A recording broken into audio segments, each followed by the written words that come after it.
Imagine you're a spy. You're walking through a crowded city and someone is watching you, but you have no idea who they are. You can't call your boss. You can't send them a message.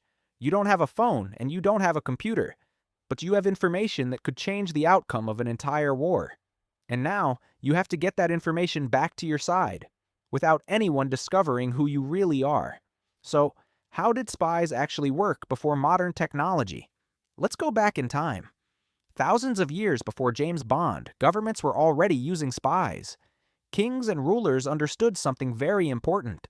Knowing what your enemy is planning can sometimes be more valuable than having a bigger army. That's why they sent people deep into enemy territory. But spies weren't always trained soldiers. Sometimes they were merchants, travelers, diplomats, or even ordinary people. Their job was simple. They had to go to the right place, listen, observe, and bring back information. But there was one big problem. How do you send a secret message when everyone around you is watching? One of the oldest tricks was surprisingly simple. You hide the message.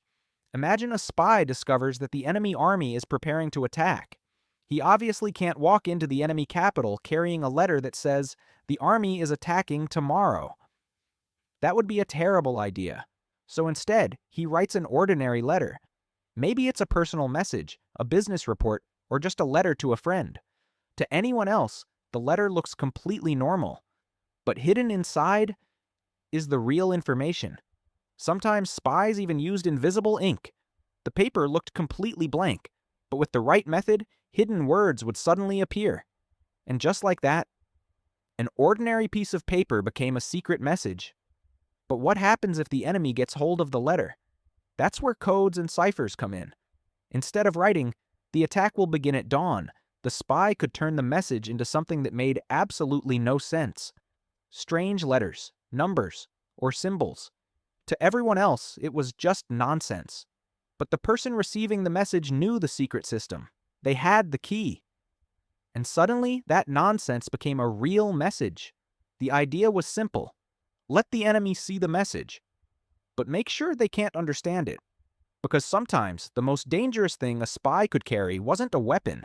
It was a piece of paper. But spies didn't always send messages. Sometimes they had to meet in person, and that's when another problem appeared. Imagine two spies walking toward each other on a dark street. If someone saw them together, they might become suspicious. So, spies sometimes use something called a dead drop. What does that mean?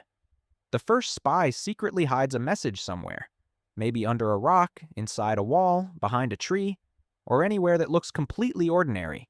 Then the spy walks away.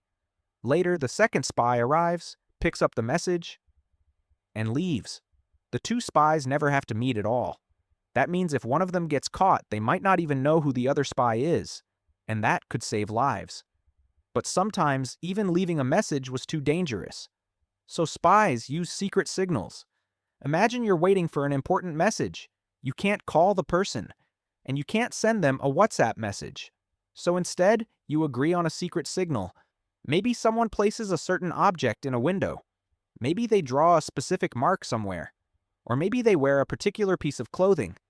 To everyone else, it means absolutely nothing.